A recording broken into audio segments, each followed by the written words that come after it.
Hello friends, मेरा नाम है रश्मि और स्वागत है आपका मेरे इस चैनल पर जिसका नाम है टीचिंग लर्निंग, जहां हम बात करते हैं टीचिंग से रिलेटेड चीज़ों के बारे में और आप लर्न करते हैं बहुत कुछ।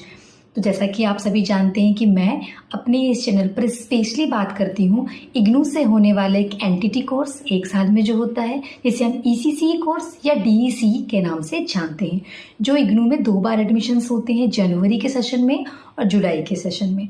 तो स्टूडेंट्स, आज हम जो बात करने वाले हैं वो ये है कि जिन्होंने जनवरी में एडमिशन लिया था उनके एग्जाम्स चल रहे हैं। इट मीन्स जनवरी 2024 में जिन्होंने एडमिशन्स लिया था उनके एग्ज़ाम अभी दिसंबर में चल रहे हैं। 2, 3 और 4 दिसंबर को 2 तारीख और 3 तारीख का पेपर हो गया है स्टूडेंट्स का, और मैंने उससे रिलेटेड वीडियोस डाले हुए थे, क्वेश्चंस की प्रैक्टिस कराई थी। इट मीन्स क्वेश्चंस दिखाया था कि किस टाइप से क्वेश्चंस आते हैं। तो आई होप आपकी बहुत हेल्प हुई होगी। इसी सीरीज को कंटिन्यू करते हुए आज हम लेके आए हैं डीईसी 3 सब्जेक्ट के क्वेश्चन पेपर प्रीवियस ईयर के, जो बहुत पुराने साल से लेके अभी तक जो पेपर्स हमारे पास अवेलेबल हैं या इग्नू के से अवेलेबल हुए हैं, हम उनसे आपकी प्रैक्टिस करवाएंगे, आपको रूबरू कराएंगे कि देख लीजिए किस टाइप से क्वेश्चन हैं जो बार बार रिपीट होते हैं, जिनसे आपकी अच्छे से प्रैक्टिस हो जाए। देखिए स्टूडेंट्स, क्योंकि ना एट लास्ट जब हमारे एग्जाम्स को 1 दिन या 24 घंटे बचे होते हैं, तब आप थ्योरी पढ़ने के लिए एक स्ट्रेटेजी प्लान नहीं कर सकते, मुझे ऐसा लगता है। या एज अ स्टूडेंट्स या as a exam appearing student आपकी स्ट्रेटेजी होनी भी नहीं चाहिए, क्योंकि लास्ट 24 घंटे के अंदर सिर्फ हमें प्रैक्टिस करने की ज़रूरत होती है प्रीवियस ईयर क्वेश्चंस पेपर की या क्वेश्चन की। तो वही आपकी स्ट्रेटजी होनी चाहिए।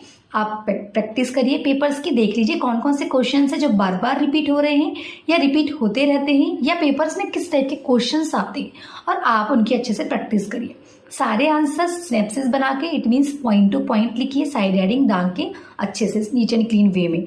इसके लिए आपको पहले से ही प्रॉपर प्लानिंग करके जानी होगी कि पर्टिकुलर आंसर्स को आप किस टाइप से रिप्रेजेंट करेंगे, है ना। 20-25 क्वेश्चंस की आप स्ट्रेटेजी बना के चले जाइए जो बार बार रिपीट हो रहे हैं। अगर उनसे अलग भी कोई क्वेश्चन आ जाता है तो आपकी सेम स्ट्रेटेजी आप फॉलो कर सकते हैं अपने बाकी के क्वेश्चन आंसर्स में। क्योंकि देखिए टीचर्स जो होते हैं ना, चेक करने वाला, एज अ टीचर मैं बता दूं माइंड सेट क्या होता है कि चेक करने में ना डिफिकल्टीज नहीं होना चाहिए। इट मीन्स आपका आंसर समझ में ना आ रहा हो, आपने बहुत सारा चिट्ठा लिख दिया, पैराग्राफ ढेर सारा एक साथ, तो उनको बहुत दिक्कत होगी, वो इतना सारा नहीं पढ़ते। तो आपकी साइड हेडिंग डली होना चाहिए कि आप किस चीज़ के बारे में एक्सप्लेन कर रहे हैं, क्योंकि आंसर्स आपके 10 नंबर, 20 नंबर, 40 नंबर के हर क्वेश्चन आपके आते हैं। वहाँ point to point, step by step आपके बटे हुए होते हैं क्वेश्चंस। तो स्टेप बाय स्टेप ही आप आंसर्स रिप्रेजेंट करिए। चेक करने वाले का माइंडसेट ये होता है कि आपके आंसर्स जैसे लिखे हुए होंगे step by step, point to point, check करने में आसानी होगी, पॉइंट टू पॉइंट आपको चेक करके वो मार्क देगा। तो यही स्ट्रेटेजी आपको फॉलो करनी है आपके पेपर में। आई होप आपका डीईसी 1 और डीईसी 2 का पेपर जो 2 दिसंबर और 3 दिसंबर का था बहुत अच्छा गया होगा। मेरी वीडियो से आपको हेल्प हुई होगी। स्टूडेंट्स, लास्ट तक जुड़े रहिएगा इस वीडियो में, क्योंकि लास्ट में हम बहुत सारी इंपॉर्टेंट बातें बताते हैं जो आप सुनना ही भूल जाते हैं, जो बहुत इंपॉर्टेंट होती है। तो लास्ट तक जुड़े रहिएगा, कुछ आपको बताऊंगी इंपॉर्टेंट बातें। इससे पहले हम देख लेते हैं कि अभी तक के जो पुराने पेपर्स थे, किस प्रकार से वो पेपर्स हमारे आ रहे हैं, कैसे कैसे क्वेश्चन हैं, क्या सब्जेक्ट है। भाई सब्जेक्ट का थोड़ा सा इंट्रो दे देती हूँ मैं। जो सब्जेक्ट आपका डीईसी 3 का जो है ना, वो रिलेटेड होता है ऑर्गेनाइजिंग। ये जो आपके चाइल्ड केयर सर्विसेज होती है ना, कैसे ऑर्गेनाइज करते हैं, है ना, कौन कौन संस्थाएं हैं, गवर्नमेंट कैसे हेल्प करती है, हम प्राइवेट सेक्टर्स में कैसे इनको ऑर्गेनाइज कर सकते हैं, कैसे फंड मिलता है, क्या स्ट्रेटजी होती है फंड लेने की, क्या क्या जो क्राइटेरिया है उसको फुलफिल करना होता है एक प्री प्राइमरी मतलब स्कूल्स में, प्री प्राइमरी टीचर्स की क्या क्या चेकलिस्ट होती है, प्री प्राइमरी स्कूल्स की क्या चेकलिस्ट होती है, क्या इन्वॉल्वमेंट होता है। ये बेस है इस सब्जेक्ट का, और फिर इससे रिलेटेड आपको पढ़ना है। तो ये सारी चीज़ें हम डीईसी 3 जो आपका पेपर है इसमें पढ़ेंगे। तो चलिए फटाफट से पेपर देख लेते हैं, कैसे आपके पेपर का स्वरूप होता है, कैसा वो दिखता है। तो चलिए स्टूडेंट्स, हम देखते हैं कि डीईसी 3 लिखा हुआ है। देखिए डीईसी 3 का जो आपका पेपर होने वाला है 4 दिसंबर 2024 को, वो कैसा होगा और क्या नाम है ना। तो आपका जो देखिए मैंने आपको बताया था ना, सब्जेक्ट का जो नाम हमारा है बच्चों के लिए सेवाएं एवं कार्यक्रम। कौन कौन से सेवाएं कैसे हम गवर्नमेंट प्रोवाइड कर रही है, कैसे प्राइवेट सेक्टर में होती है, कैसे गवर्नमेंट सेक्टर में होती है, कैसे हम ऑर्गेनाइज करेंगे, तो ये सारा हमारा सब्जेक्ट होगा, है ना, बच्चों के लिए सेवाएं और एवं कार्यक्रम। तो देखिए ये आपको ऊपर लिखा हुआ है कि इन्हीं 5 प्रश्नों को करना है। आपको 7 से 8 क्वेश्चंस आते हैं। जैसे लिखा हुआ है ईसीसी कार्यक्रम का होना जरूरी है और इसके साकल्यवादी होना चाहिए। क्या आप इस कथन से सहमत हैं? भारत की स्थिति के संदर्भ में अपने उत्तर की पुष्टि कीजिए। ठीक है, आपको बताना है कि ईसीसी जो कार्यक्रम चलाया जा रहा है ये सही है। अगर सही है, आप क्या मानते हैं, आपको सही लगता है हमारे देश में चल रहा है तो सही है, तो आपको आपके बारे उसके प्रश्न की आपको पुष्टि करना है ना।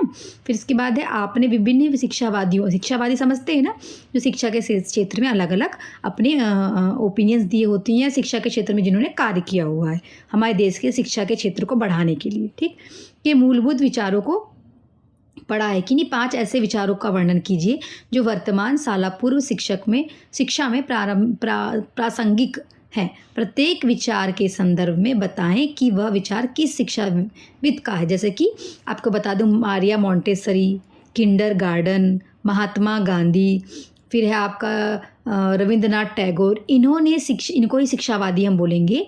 तो इन्होंने प्री प्राइमरी सेक्शन मतलब कि जो ईसीसी लेवल है या जिसको हम बोलते हैं साला पूर्व शिक्षा के क्षेत्र में कार्य किया है। तो ऐसे तो मैंने आपको 4 के नाम बता दिए, ऐसे बहुत सारे लोग हैं तो उनके बारे में आपको बताते हुए व्याख्या करना है ना। इसके बाद नेक्स्ट क्वेश्चन है माता पिता के किन्हीं 5 ऐसे अभिव्यक्तियों यानी मनोवृत्तियों का वर्णन कीजिए जो अक्षम बच्चे के विकास में बाधक हो सकती है। अक्षम बच्चे मतलब जो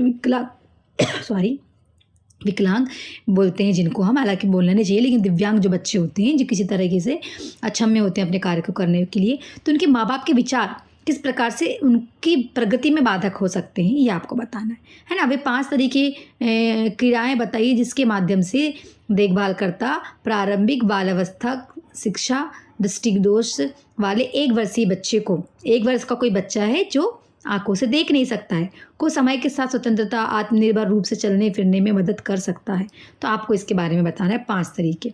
मैं आपको बता देती हूँ शॉर्टली क्या करना है। बच्चे को हमें एक कार्यकर्ता के रूप में उसको इंट्रोड्यूस कराना है हर दिन कि अच्छा देखो यहाँ ये रखा है, अच्छा यहाँ पे ये रखा है, इसको छुओ। हाँ, तो क्या करना है 5 चीज़ें पहले उसको हर दिन रूटीन पे लाना है। दूसरा उसको हाथ से छू के चीज़ों को ऑब्जर्व कराना है। तीसरी चीज़ें उसको नाक की स्मेल से भी चीज़ों को पहचानता है वो। चौथी चीज़ें कान से, है ना। तो उसके ये बाकी के जो ऑर्गन्स हैं इनकी हेल्प से आप उनको क्या करेंगे स्वतंत्र बना सकते हैं ताकि आगे वो अपने माता पिता या किसी कार्यकर्ता पर डिपेंड ना हो। ठीक, उसके बाद देखिए तीसरा प्रश्न है प्रामस्तिष्क घात शब्द को स्पष्ट कीजिए और प्रामस्तिष्क घात वाले बच्चे के विकास के विभिन्न क्षेत्र किस प्रकार प्रभावित हो सकते हैं वर्णन कीजिए। ठीक है, सीमित यानी मॉडरेट श्रवण क्षति वाले 2 वर्ष के बच्चे जिनको श्रवण क्षति मतलब शायद देख नहीं सकता है ना, तो माता पिता को अपने बच्चे की भाषाई विकास के संबंध में सलाह देने आपके पास आए हैं तो सलाह आप उन्हें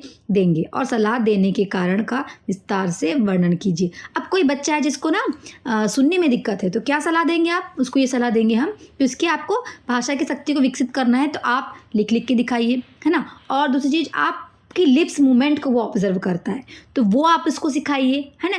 ऐसे और बहुत सारे तरीके हमारी पुस्तक में दिए हैं या आप चाहें तो मेरे बता दे रही हूँ आपको वीडियो दिए हुए हैं, पूरे डिटेल में एक सब चैप्टर पढ़ाया है मैंने, तो वहाँ से जाके आप पढ़ सकते हैं। ठीक है, फिर नेक्स्ट क्वेश्चन, ऐसे देखिए बहुत सारे क्वेश्चंस हैं, ये मैं आपको दिखाते जाती हूँ, आप पॉज करके एक बार देख लीजिएगा। नेक्स्ट सेम हिंदी मीडियम वालों के लिए, सेम इंग्लिश मीडियम वालों के क्वेश्चन हैं। फिर जाइए इंग्लिश मीडियम वालों का नेक्स्ट सेशन का क्वेश्चन है, देख लीजिए ये। आप एक ईसीसी प्रारंभिक बाल अवस्था देखभाल शिक्षा, है ना, के व्यवस्थापक हैं, तो इन जो क्वेश्चंस आएंगे ना यहाँ पे इसी प्रकार से आएंगे कि जो कोई बच्चा है उसको परेशानी है, किसी प्रकार से वो दिक्कत परेशानी से गुजर रहा है, आप स्कूल ऑर्गेनाइज कर रहे हैं तो आप किस प्रकार से ध्यान देंगे, आप एक कार्यकर्ता हैं तो आप क्या क्या भूमिका होगी, ये सारी चीज़ें हैं ना, यहाँ प्रश्न देखते जाना है आपको। ठीक, इस प्रकार से प्रश्न आएंगे। जैसे देखिए ये लिखा हुआ है ना, ICDS कार्यक्रम की कमजोरियां बताना है कि क्या कमजोरियां हैं। ICDS समझ रहे ना, इंक्लूसिव यानी एक साथ समावेशित जो कार्यक्रम होते हैं उनके बारे में बात किया गया है। ठीक है, बच्चों के लिए कार्यक्रम कर रहे कोई 2 संगठनों के बारे में बताइए। ऐसे आपको ये सारी चीज़ें डिटेल में अगर चाहिए ना तो मेरे प्रीवियस वीडियो जरूर जाकर देखें, मैं सिर्फ यहाँ आपको क्वेश्चंस या क्वेश्चन पेपर से रूबरू करा दे रही हूँ, है ना। अगर आपको डिटेल में चीज़ें पढ़ना है तो मेरे वीडियो ज़रूर देखेंगे आप, वहाँ पे एक यूनिट मैंने डिटेल में पढ़ाई हुई है। ये इंग्लिश मीडियम का पेपर था। नेक्स्ट भी देखिए 2012 का हिंदी मीडियम वालों का पेपर्स को प्लीज़ पढ़ के जाइएगा, प्लीज़ आप अपनी स्ट्रेटेजी बना के जाइएगा। पेपर ऐसा आता है, ऐसे आपको रिप्रेजेंट करना है। आप स्लो कर करके प्लीज़ क्वेश्चन पेपर ज़रूर देख के जाइएगा ताकि आपको हेल्प हो। जिन्होंने मेरे पेपर देखे हैं ये, तो प्लीज़ अपने अपने पेपर से मैच करिएगा मेरे प्रीवियस वीडियोस को भी कि कौन कौन से क्वेश्चन हैं जो इन पेपर्स से रिपीट हुए हैं। ठीक है स्टूडेंट्स, तो देख लीजिए, आप थोड़ा स्लो करके देखिएगा, बहुत स्लो स्पीड में इन क्वेश्चंस की आप अच्छे से प्रैक्टिस कर लीजिएगा। मैं नहीं चाहती कि अननेसेसरी वीडियो बहुत लंबा हो, इसलिए क्वेश्चंस आपको ऐसे थोड़ी स्पीड में दिखा दे रही हूँ। आप थोड़ा स्लो करके इन क्वेश्चंस को प्रैक्टिस कर लीजिएगा। ठीक है स्टूडेंट्स, इस प्रकार से क्वेश्चंस हैं। ठीक, अच्छे से पेपर दीजिएगा ताकि you will get the good marks, है ना। तो चलिए हम ख़त्म करते हैं ये पेपर का सिलसिला। आप प्लीज़ स्लो करके थोड़ा पॉज करके इन क्वेश्चंस को ज़रूर से ही देखिएगा। ठीक है, ये थोड़ा स्लो कर लीजिएगा, रिक्वेस्ट है आपसे। मैं आपको थोड़ा नहीं, बहुत फास्ट करके दिखा रही हूँ ताकि वीडियो बहुत ज़्यादा लंबा ना हो जाए। ठीक, तो देख लेते हैं लास्ट पेपर, ये 2022 का पेपर है ना। ठीक है, आई होप आपको पेपर्स कुछ देखने में आसानी हो रही होगी। पॉज करके स्लो करके ज़रूर देखिएगा। ठीक है स्टूडेंट्स, आई होप स्टूडेंट्स आपने पेपर बहुत ध्यान से देखा होगा, वो बहुत ज़रूरी है। और नहीं देखा होगा तो कोई दिक्कत नहीं, वीडियो को रिपीट करिएगा, इस वीडियो को पॉज कर करके क्वेश्चंस देखिएगा। आप मानिए या मत मानिए, आप पेपर दे के आ भी गए होंगे तो पुराने वीडियो को जरूर चेक करिएगा। मेरा क्वेश्चन रिपीट होते ही होते पुराने पेपर से, तो पेपर से आप प्रैक्टिस कर लीजिए, क्योंकि इतना टाइम नहीं है कि मैं बहुत सारे क्वेश्चंस के आपको प्रैक्टिस करा पाऊँ, इसलिए मैं क्वेश्चंस दिखा दे रही हूँ ताकि आप फटाफट तैयारी कर सके कि अच्छा ये क्वेश्चन आएगा तो मेरी क्या स्ट्रेटजी होगी, ये क्वेश्चन आएगा तो मेरी क्या स्ट्रेटजी होगी। तो उम्मीद है आपको मेरा वीडियो पसंद आया होगा। और आप लोगों से एक और इन्फॉर्मेशन शेयर करनी थी, वो स्टूडेंट्स जिन्होंने जुलाई के सेशन में एडमिशन लिए थे, इट मीन्स जुलाई 2024 के सेशन में जुलाई, अगस्त, सितंबर, अक्टूबर, नवंबर तक एडमिशन लिया होगा। तो आपको अगर PDF चाहिए सॉल्व असाइनमेंट और प्रोजेक्ट की, तो आप हमसे डिस्क्रिप्शन में दिए हुए व्हाट्सएप नंबर पे कांटेक्ट करके आप ले सकते हैं। व्हाट्सएप मैसेज करिएगा, आपको रिप्लाई मिल जाएगा। और कैसे क्या आप परचेज कर सकते हैं वो पता चल जाएगा। बहुत कम से कम चार्जेस में आपको हम PDF अवेलेबल करा देते हैं, साथ में वीडियोज़ अवेलेबल कराते हैं गाइडेंस के लिए कि कैसे आपकी असाइनमेंट्स की फाइल बनेगी, कैसे आपकी प्रोजेक्ट की फाइल बनेगी, प्रोजेक्ट बनाने टाइम क्या क्या आपकी स्ट्रेटेजी होगी, आपके 45 वीडियोज़ कैसे होंगे, कैसे आपको रिकॉर्ड करना है। ठीक है, और साथ में हम एग्जाम्स तक का पूरा गाइडेंस और प्रिपरेशन उन स्टूडेंट्स को जो हमसे असाइनमेंट प्रोजेक्ट परचेस करते हैं उनको हम प्रोवाइड करते हैं फ्री सर्विस एग्जाम्स तक। तो ये हमारा ऑफर है आपके लिए, अगर आप लेना चाहें तो ले सकते हैं। और thank you so much students, thank you so much. तो जुड़े रहिएगा मेरे साथ, मेरे इस चैनल पर जिसका नाम है टीचिंग लर्निंग बाय रश्मि पटले, ताकि आप और हम मिलके बदलते हुए हमारे इस देश के शिक्षा जगत में अपना योगदान देके देश का विकास कर सकें। Thank you so much.